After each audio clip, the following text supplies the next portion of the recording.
Nathaniel Carr sat comfortably beside his hearth, while the thermometer outside read 38 degrees below zero, watching his neighbor Tobias Whitmore stumble through snow toward his door with desperation carved into every frozen step. The fire burning low and deep within the stone mass at floor level barely needed tending, the very design every settler had mocked as the most ridiculous waste of stone they had ever witnessed. Before we dive in, drop a comment telling us where you're watching from, and if stories like this move you, hit that subscribe button, because tomorrow's episode is even more unbelievable. The winter of 1843 brought cold to the Montana Territory that old-timers claimed they had never witnessed in 40 years of frontier life. The deep freeze had settled over the scattered homesteads along Bitterroot Creek 3 days earlier, and each night the temperature dropped further into ranges that made survival a matter of constant vigilance and burning through firewood at rates that threatened to exhaust supplies before spring. Nathaniel Carr sat on a rough-hewn bench beside his hearth, the stone structure built so low to the cabin floor that the flames barely reached knee-height, and he listened to the wind howling outside while the interior of his small log home maintained a warmth that seemed to defy the physics of the brutal world beyond his walls. His wife Margaret sat across from him, mending a wool shirt by the light of a single candle, her hands steady and relaxed rather than trembling with cold as they had been the previous winter. The fire in Nathaniel's peculiar hearth burned with modest flames, nothing dramatic, just steady combustion, deep within a stone cavity that extended back into the wall structure far beyond what any visitor could see from the cabin's interior. The blackened stone surrounding the recessed firebox radiated heat in waves that filled the small space from floor to ceiling, and Nathaniel had added only 3 logs in the past 4 hours, a fraction of what conventional hearths demanded during cold of this severity. Through the small window beside the door, Nathaniel watched the darkness outside, seeing nothing but swirling snow illuminated occasionally by moonlight breaking through storm clouds. He knew his neighbors were suffering.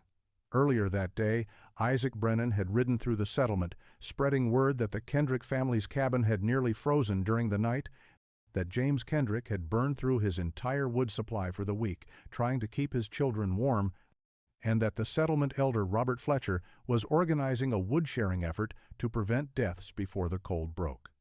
Nathaniel had contributed wood to the effort, knowing his unconventional hearth design allowed him to heat his cabin on half the fuel his neighbors required. But he had said nothing about his success, knowing that the same men who would gratefully accept his firewood were the same men who had openly ridiculed his building project 6 months earlier. Tobias Whitmore had called it the most impractical hearth design he had ever witnessed. Colin Dalton had laughed at the low position, joking that Nathaniel must enjoy backaches from tending fires on his hands and knees. Robert Fletcher had questioned the sanity of building a hearth deep into an interior wall rather than along the exterior where conventional wisdom placed such structures. But now, as movement outside caught Nathaniel's attention and he saw a figure stumbling through the snow toward his cabin, he knew the moment of vindication was approaching. The previous winter had taught Nathaniel Carr a lesson he would never forget. His first cabin, built in the autumn of 1842, had followed every convention the other settlers recommended. The hearth stood against the exterior wall, elevated to a comfortable working height, constructed with adequate stone and a proper chimney that drew smoke efficiently. Nathaniel had been proud of the structure when he finished it that October, and Margaret had expressed relief that they would face their first Montana winter with solid shelter and reliable heat. The cold arrived in late November, earlier than anyone expected, and with an intensity that caught the entire settlement unprepared. Nathaniel's conventional hearth performed as expected, which meant it consumed firewood at alarming rates and struggled to maintain warmth during the coldest nights. He found himself waking every 2 hours to add logs, stumbling from his sleeping platform in darkness to feed flames that seemed perpetually hungry. The elevated hearth radiated heat upward and outward, but much of that warmth rose to the cabin's peaked roof and dissipated, while the floor remained cold enough that Margaret complained of frozen feet even when standing near the fire. The exterior wall placement, which every experienced settler insisted was proper practice, meant that a significant portion of the heat absorbed by the stone structure radiated outward through the logs into the frigid night. Nathaniel began noticing ice forming on the exterior wall near the hearth, a visible sign that his fire's warmth was escaping rather than heating his living space. He calculated that he was burning through his carefully gathered firewood supply 3 times faster than he had anticipated, and by January he faced the real possibility of running out before spring. Margaret suffered more than she admitted. She came from gentler country, had married Nathaniel knowing frontier life would be hard, but the bone-deep cold of that winter tested her resolve. She wore every layer of clothing they owned, spent hours huddled near the hearth, and still shivered through nights when the temperature outside dropped to levels that made their cabin feel barely warmer than the world beyond its walls. Nathaniel watched her suffer and felt the weight of his failure to provide adequate shelter. One particularly brutal night in February, when the thermometer registered 42 degrees below zero, Nathaniel sat awake feeding the fire and doing calculations by firelight. He had burned through 8 logs in 6 hours, and the cabin still felt dangerously cold. Margaret slept fitfully under every blanket they owned. The elevated hearth glowed with heat that rose uselessly toward the roof. The exterior wall felt cool to the touch, despite the roaring fire just inches away on the other side of the stone. Nathaniel realized with absolute clarity that conventional hearth design was fundamentally flawed for extreme cold. He made a decision that night. When spring came, he would rebuild. He would design a hearth based on principles of heat retention and efficient radiation, rather than on tradition and convenience. He had no formal education in physics or engineering, but he understood that survival demanded innovation. The conventional way was failing him. Spring arrived in late April, bringing relief from the cold and giving Nathaniel the freedom to pursue what had become an obsession. While other settlers focused on planting crops and repairing winter damage to their structures, Nathaniel spent his days studying heat, stone, and the physics of warmth. Margaret understood that her husband had changed during that brutal winter, that he carried a determination born from watching her suffer, and she supported his unusual preoccupation even when neighbors began commenting on his strange behavior. Nathaniel started by visiting every older structure within riding distance. He examined abandoned trading posts, old trapper cabins, even a stone foundation remaining from a failed homestead attempt years earlier. He paid particular attention to how different hearth designs had weathered time, noting which structures showed heavy smoke damage and which showed efficient burning patterns.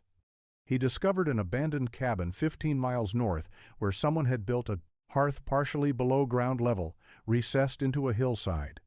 The structure was ruins, but the hearthstones remained, and Nathaniel spent an entire day studying the configuration and imagining why someone had chosen such an unconventional design. He began conducting experiments that his neighbors found bizarre. He built small stone cairns of different configurations, lit fires within them, and measured how long the stones retained heat after the flames died. He discovered that mass mattered tremendously. A thick stone structure absorbed heat slowly but radiated it for hours, while thin stone heated quickly but cooled just as fast. He tested different stone types, learning that dense river stones held heat longer than porous sandstone. He measured temperature differences at various heights above fires, confirming what he had suspected. Heat rose predictably, meaning a low fire source would force warmth to travel through the entire vertical space of a room. Nathaniel visited a blacksmith in a settlement 20 miles east and spent an afternoon watching the man work.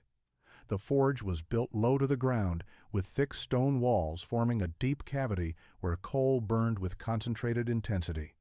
The blacksmith explained that the deep firebox created better draft and concentrated heat where it was needed. Nathaniel asked questions about heat retention and radiation until the blacksmith grew tired of answering, but the visit confirmed theories forming in Nathaniel's mind about depth and thermal mass. By midsummer, Nathaniel had developed a clear vision for his revolutionary hearth design. It would sit low, with the firebox at floor level rather than elevated. It would be built deep, extending back into a stone cavity that would surround the fire on 3 sides with massive thermal mass. Most radically, it would be positioned along an interior wall rather than an exterior wall, ensuring every bit of absorbed heat radiated inward into living space rather than outward into cold air. The design violated every convention of frontier hearth construction, but Nathaniel's months of observation and experimentation had convinced him that convention was wrong. He began gathering stones in August, selecting each one with obsessive care, preparing to build something no settler had attempted before. Nathaniel announced his plans at a community gathering in early September, a mistake he realized immediately but could not take back. The settlement held irregular meetings to discuss shared concerns, coordinate hunting efforts, and exchange information about weather and trail conditions. Robert Fletcher, the eldest settler and unofficial leader of their scattered community, asked if anyone had business to discuss. Nathaniel stood and explained that he would be rebuilding his hearth before winter using a design that differed substantially from conventional construction. Tobias Whitmore asked what kind of design, his tone already skeptical. Nathaniel described the three key features: low position at floor level, deep recession into massive stone thermal mass, and placement along an interior wall rather than exterior. The silence that followed lasted perhaps 5 seconds before laughter erupted from multiple men simultaneously. Tobias laughed hardest, slapping his knee and asking if Nathaniel planned to crawl on the floor like a dog to tend his fire. Colin Dalton suggested that Nathaniel must have frozen his brain during the previous winter if he thought building a hearth into an interior wall made any sense whatsoever. Robert Fletcher did not laugh, but his response carried more weight than mockery. He explained with patient condescension that frontier hearths were built elevated for good reason: ease of cooking and fire management. They were built on exterior walls for equally good reasons: simpler chimney construction and keeping fire risk away from living spaces. They were built with accessible fireboxes because deep recession made adding fuel difficult and cleaning out ash nearly impossible. Every element of Nathaniel's proposed design violated practical wisdom accumulated over generations of frontier living. Nathaniel attempted to explain his reasoning about heat retention and radiation efficiency, about thermal mass and convection principles, but his words sounded weak against the unified skepticism of experienced settlers. These men had built dozens of cabins between them. They had survived countless winters using conventional hearth designs. Who was Nathaniel Carr, barely 2 years in the territory, to claim he had discovered better methods than those proven over decades? James Kendrick asked how Nathaniel planned to cook at floor level, whether he intended to sit cross-legged like an Indian while preparing meals. Others questioned the waste of stone required to build such massive depth, the labor involved in constructing something so elaborate, and the fundamental stupidity of placing a hearth where it could not easily vent through an exterior wall. Elizabeth Whitmore, Tobias's wife, spoke the only words of caution, suggesting that perhaps Nathaniel had reasons for his choices, but her husband dismissed her comment with a wave of his hand. Nathaniel left the gathering in silence, his face burning with embarrassment, but his resolve hardened rather than weakened. Margaret walked beside him, her hand finding his, and she spoke the only words that mattered. She told him she trusted his judgment, that she had frozen through the previous winter and would support any attempt to improve their situation, regardless of what the others thought. Nathaniel began demolishing his old hearth the following morning. The demolition took 3 days of hard labor, sledgehammer work that left Nathaniel's shoulders aching and his hands blistered. He salvaged usable stones from the old hearth, sorting them by size and quality, rejecting any that showed cracks or excessive weathering. The pile of acceptable stones grew slowly, and Nathaniel realized he would need to gather significantly more material to achieve the massive depth his design required. He spent 2 weeks hauling stones from a creek bed 2 miles distant, selecting dense river rocks that had been smoothed by centuries of water flow. The foundation work began in late September. Nathaniel dug into the cabin floor along the interior wall he had selected, excavating 18 inches down and 3 feet back into the earth beneath his log structure. Other cabins had dirt floors anyway, so the excavation simply created a recessed area that would become the base of his deep firebox. He lined this cavity with his largest stones, fitting them together with clay mortar he mixed from creek clay and sand. The foundation layer took 4 days to complete and cure. The wall construction proceeded with meticulous care that would have seemed excessive for conventional hearth building. Nathaniel built the rear wall of the firebox, first extending it back 40 inches from what would become the hearth opening. This rear wall rose from the foundation to a height of 30 inches, creating a deep stone cavity that would surround the fire on the back side. The sides came next, angled slightly forward to focus heat toward the cabin interior, rather than allowing it to dissipate into the broad cavity. Each stone was selected for fit, shaped when necessary with a hammer and chisel, and mortared into place with careful attention to creating minimal gaps. Tobias Whitmore visited during the second week of construction, ostensibly to borrow a saw, but clearly curious about Nathaniel's progress. He stood watching for several minutes as Nathaniel worked on his hands and knees, fitting stones into the deep cavity. Tobias asked how Nathaniel planned to reach the back of such a deep firebox to clean it or add fuel. Nathaniel explained that the depth would create better draft and that the low opening would allow him to reach everything necessary. Tobias shook his head and left without the saw he had supposedly come to borrow. Colin Dalton stopped by a few days later with similar skepticism. He examined the low position of the hearth opening, barely 12 inches above the cabin floor, and asked if Nathaniel understood that heat rises. Nathaniel replied that he understood perfectly, that heat rising from a floor-level source would fill the entire vertical space of the cabin rather than concentrating near the ceiling as elevated hearths caused. Colin suggested that Nathaniel would understand his mistake when winter came. By mid-October, the hearth structure stood complete. The firebox cavity extended deep into massive stone walls that would absorb and radiate heat. The chimney rose through the roof with proper draft. The hearth opening sat low and accessible. Nathaniel built his first fire within the new structure and waited to see if his months of work would prove visionary or foolish. The autumn of 1843 passed with unusual warmth, delaying the first hard freeze until late November and giving Nathaniel's hearth little opportunity to prove itself against serious cold. He used the structure daily for cooking and modest heating as temperatures gradually declined, learning the quirks of his unconventional design through practical experience. The low position required different body mechanics than elevated hearths, but Nathaniel found he could tend the fire comfortably while kneeling or sitting cross-legged. Margaret adapted her cooking methods to the floor-level flames, discovering that the deep stone cavity created remarkably even heat distribution for baking bread in their small Dutch oven. The settlement's skepticism continued through those mild months, though it evolved from active mockery to passive dismissal. Tobias Whitmore stopped visiting entirely, having apparently decided that Nathaniel's project was too foolish to warrant further attention. Colin Dalton occasionally asked how the ridiculous hearth was performing, his tone making clear that he expected eventual admission of failure. Robert Fletcher mentioned during a chance encounter that Nathaniel could rebuild using proper methods when winter proved the design inadequate, offering the comment as helpful advice rather than criticism. Nathaniel said nothing to defend his work, knowing that words meant nothing compared to performance under genuine cold. He focused instead on refining his understanding of the system he had created. He noticed that the massive stone structure took nearly 3 hours to fully heat from cold, absorbing warmth slowly as the dense river rocks gradually came to temperature. But once heated, the stones continued radiating warmth for 6 to 8 hours after the fire burned down to coals.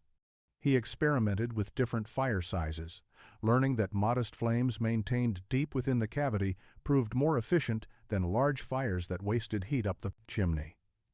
The deep recession created draft characteristics unlike conventional hearths. Air flowed into the low opening, traveled back through the cavity where it heated against the stone surfaces, and rose through the chimney with strong draw that kept smoke from entering the cabin, even during wind conditions that caused conventional hearths to backdraft.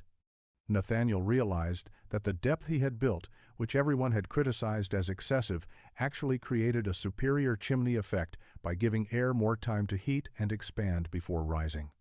By December, Nathaniel had confidence in his design based on performance during moderate cold, but he knew the real test would come when temperatures dropped into the extreme ranges that had made the previous winter so brutal. Margaret expressed quiet satisfaction with the Hearth's daily performance, noting that their cabin felt warmer than the previous year, even during comparable temperatures, and that Nathaniel was burning noticeably less firewood for equivalent comfort. But neither spoke of vindication yet, knowing that true validation required the kind of deep freeze that tested every structure and heating system to its limits. The thermometer hung outside their window, mercury rising and falling with the seasons, waiting to deliver judgment on whether Nathaniel's obsession had produced innovation or folly. The first genuinely cold night arrived on December 8th, when temperatures dropped to 15 degrees below zero and stayed there for 36 hours. Nathaniel woke at his usual time to add logs to the fire and found the cabin interior surprisingly comfortable.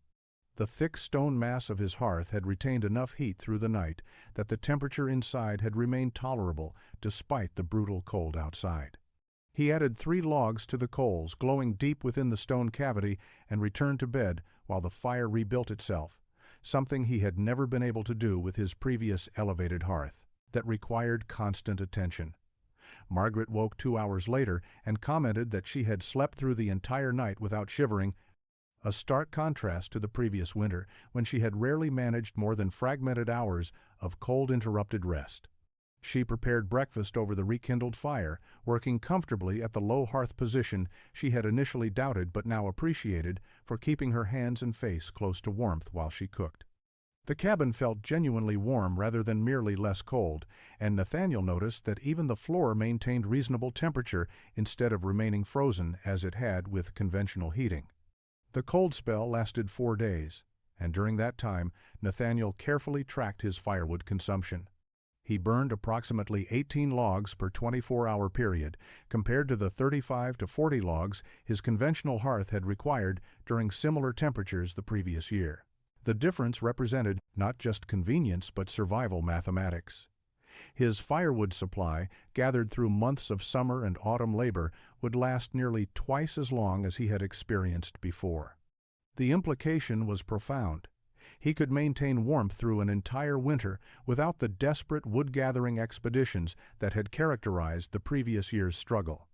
Isaac Brennan stopped by on the 4th day of the cold spell, ostensibly checking on neighbors but clearly curious about how Nathaniel's unconventional hearth was performing.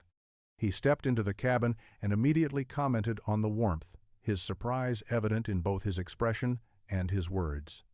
Nathaniel showed him the modest fire burning deep within the stone cavity, explaining that the low flames were sufficient because the massive thermal mass absorbed and radiated heat continuously. Isaac examined the blackened stones surrounding the recessed firebox, touched the wall stones that remained warm to the touch hours after the fire had burned down, and asked detailed questions about construction methods. Isaac mentioned that his own cabin, built with conventional elevated hearth on an exterior wall, was consuming firewood at rates that worried him. He had noticed ice forming on his exterior wall near the hearth, visible evidence that much of his fire's heat was escaping through the logs into the cold air outside. He asked if Nathaniel would be willing to help him rebuild his hearth using similar principles come spring. Nathaniel agreed, but both men knew that spring was months away and that the real test of both designs would come when truly brutal cold arrived, the kind that killed people and exposed every weakness in frontier construction.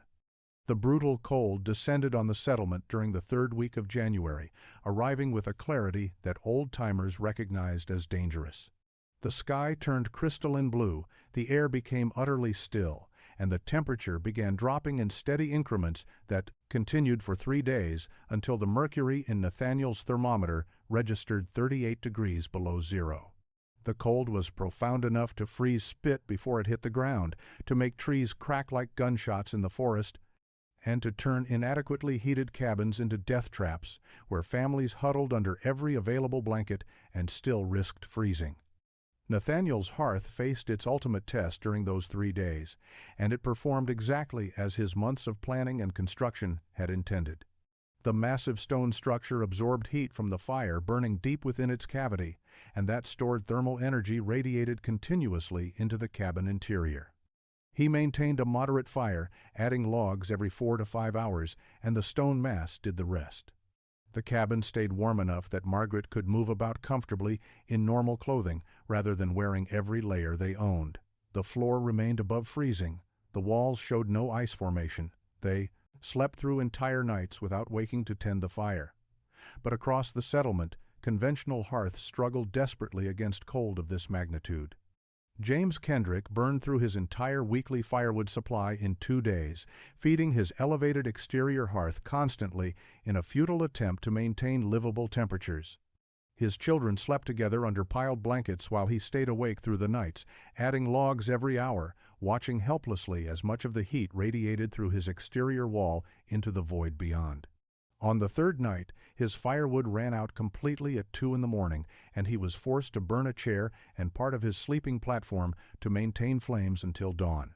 Tobias Whitmore fared only slightly better, having stockpiled more firewood, but his consumption rate was equally unsustainable. His elevated hearth sent most of its heat toward his cabin's peaked roof, where it accumulated uselessly while the living space below remained dangerously cold. His wife Elizabeth wrapped their children in every blanket and kept them pressed against the hearthstones, but even those stones, heated from an exterior wall position, lost much of their absorbed warmth to the outside air. Tobias burned 43 logs in 36 hours and knew he was burning through his winter supply at rates that guaranteed he would run out before spring. Colin Dalton's situation grew desperate enough that he sent his wife and children to shelter with Robert Fletcher, whose larger cabin and more substantial firewood supply offered better odds of survival. Colin remained in his own cabin alone, burning furniture and fence rails to supplement his dwindling wood supply, stubbornly refusing to abandon his homestead but increasingly aware that his conventional hearth design was fundamentally inadequate for cold of this severity.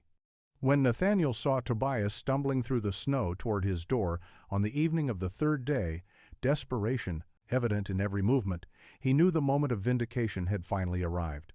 Nathaniel opened the door to find Tobias Whitmore half frozen, his face red with cold, and his eyes carrying the haunted look of a man who had watched his family suffer while his pride prevented him from seeking help.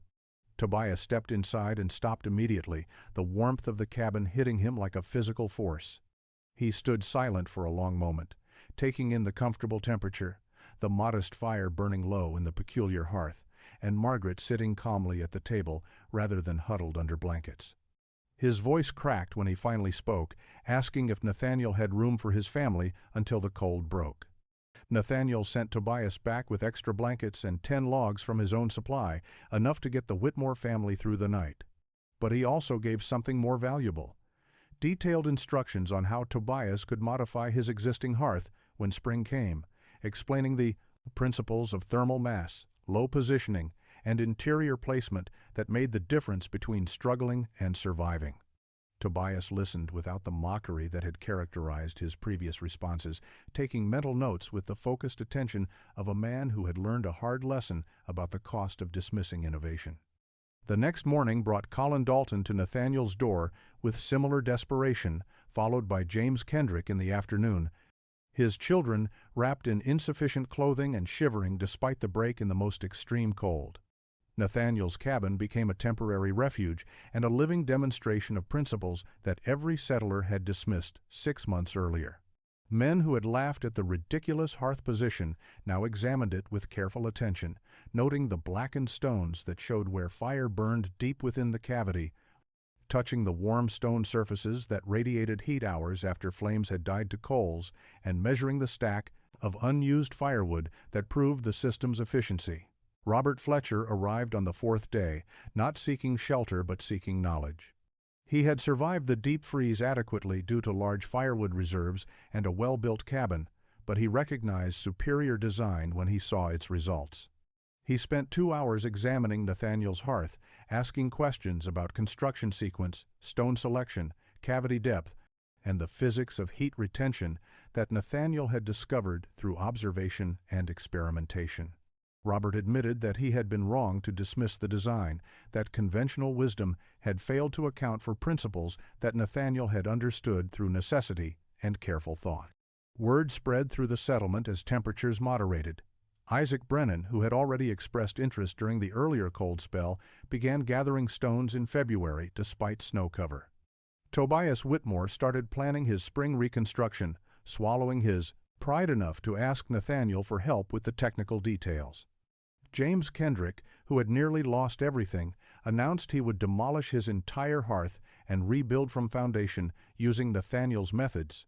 Even Colin Dalton, perhaps the most skeptical critic, quietly asked if Nathaniel would be willing to advise him on interior wall placement and cavity dimensions when building season arrived.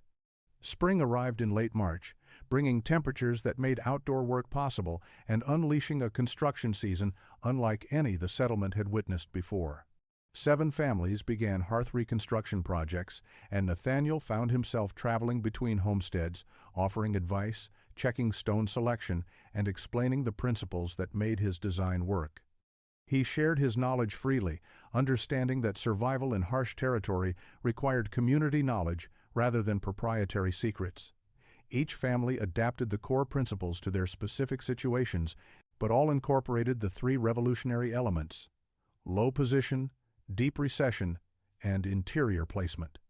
Tobias Whitmore's reconstruction took 5 weeks, with Nathaniel helping during the critical foundation and cavity construction phases. The finished hearth looked nearly identical to Nathaniel's original, and when Tobias lit his first fire in the new structure, he understood immediately what he had been missing. The warmth that filled his cabin from floor to ceiling, the slow heat radiation that continued hours after flames died down, and the dramatic reduction in firewood consumption proved that swallowing pride and adopting better methods was worth whatever embarrassment came from admitting he had been wrong. Isaac Brennan built his hearth with minor modifications, making the cavity slightly shallower, but compensating with additional stone mass on the sides. James Kendrick, traumatized by his near disaster during the deep freeze, built his hearth with almost obsessive care, selecting each stone personally and extending the cavity depth even beyond Nathaniel's original design. Colin Dalton worked alone, too proud to ask for direct help, but clearly following the principles Nathaniel had demonstrated. By summer's end, the settlement had been transformed from a collection of cabins with conventional inadequate heating to a community that had collectively adopted innovation, born from one man's refusal to accept that traditional methods were sufficient. The technique spread beyond the immediate settlement through travelers and traders who witnessed the results. A family moving west in the summer of 1844 stopped to rest and mentioned they had heard about innovative hearth designs in the territory. Robert Fletcher directed them to examine Nathaniel's cabin, and they spent an afternoon learning principles they would carry to their eventual homestead 200 miles away. A trapper passing through in autumn commented that he had seen similar low, deep hearths in 3 different locations, all built within the past year, all credited to someone named Carr who had figured out how to build a hearth that a Montana winter could not defeat. Nathaniel never sought recognition for his innovation, never attempted to profit from the knowledge he shared, and never claimed credit when others built their own versions of his design. He had simply solved a problem that threatened his family's survival, and he had shared that solution because frontier life left no room for proprietary knowledge when lives were at stake. The low hearth became standard practice in the territory, referred to sometimes as the Carr hearth, but more often simply as the right way to build for serious cold, a technique that turned ridiculous mockery into accepted wisdom through the simple process of working better than everything that had come before.